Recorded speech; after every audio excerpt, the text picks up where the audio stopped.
So we're going to talk about something entirely different. I've been asked to spend 5 minutes talking about cardiac regeneration, which is a field that is, to say the least, marked with controversy.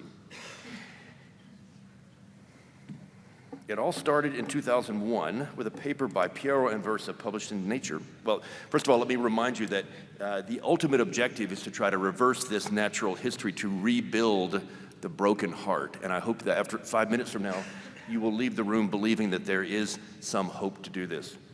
It all started in 2001 with a paper that really rocked the field from Piero Anversa, claiming that you could rebuild the entire heart with a special set of cells called c-Kit cells. That was a thunderclap across the field. Within the next 2 years, 3 papers came out in Nature saying that that was not the case, that could not be replicated by very prominent, respected labs. Fast forward to now, this work has been entirely discredited, multiple papers retracted, lawsuits, and so forth, firings and so forth. So that was followed by many efforts to try and identify a cardiac stem cell that would, in fact, lead to these different multiple cell types within the myocardium, as well as trials using non-cardiac cells, for example, skeletal myoblasts, bone marrow cells, and mesenchymal stem cells. Suffice it to say that all of these have failed. They have all failed. Each and every one of them leads to a very modest, very mild improvement, like a 3-point EF change. There's a paper that's going to be coming out in Nature pretty soon that shows that, in fact, it's not the cells themselves. You can take any kind of cell. In fact, you can burst the cells, kill the cells, and inject the lysate, and it elicits a sterile immune response. And that appears, I believe, to be the answer why we see this little bit of benefit. But there is still work in the cardiosphere space, I have to say.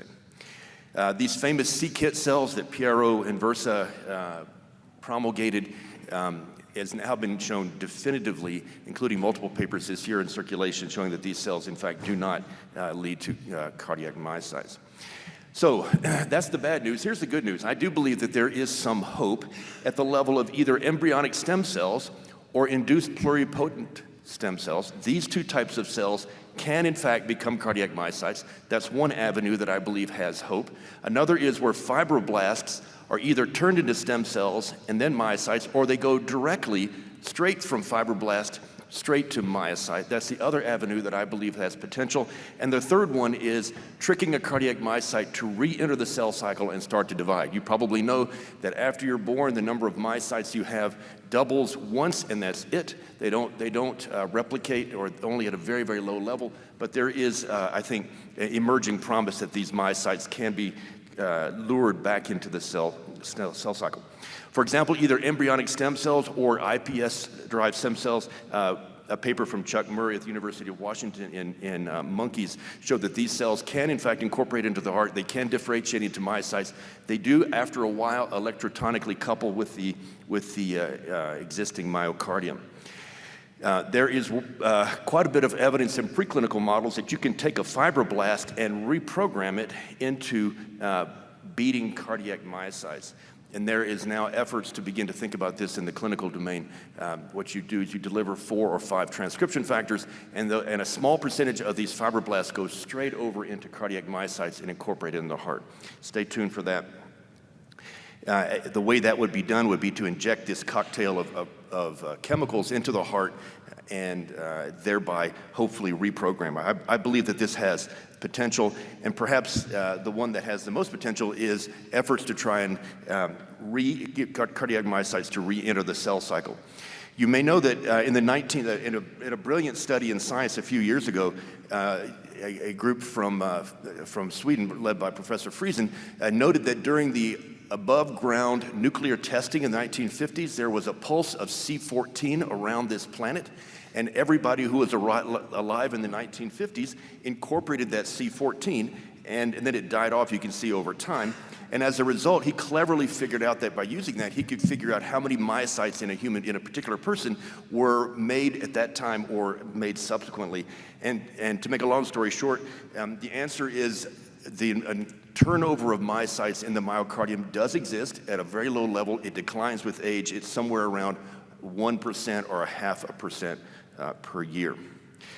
The myocardium does regenerate. This is a study that I was involved with in zebrafish. You may know that the zebrafish heart, if you injure it, it will regrow. Same thing for other animals. And in fact, we have now shown that this can occur in the myocardium, and this is a mouse heart. You can injure the mouse heart, and myocytes will light up. They will start to divide again, and they will repopulate that injured heart. The window in which this occurs is the first 7 days of mouse life. After that, it stops. In a paper we just published in Circulation not long ago, that same experiment was done by 2 groups in pigs. They found the same answer, 2 days. We all thought maybe the window was longer in large mammals. In fact, it's shorter, two days. So I will stop there. This regeneration can occur again within this window of time following myocardial infarction, obviously a clinically relevant injury response. So the question is now, what are the signals that occur in that early phase of life where regeneration is possible? Can we identify them and turn them back on at later stages? And I will submit to you that I believe that there's prospect for doing that. So with that, I will stop and be happy to participate in the panel discussion or answer questions. Excellent. Thank you very much.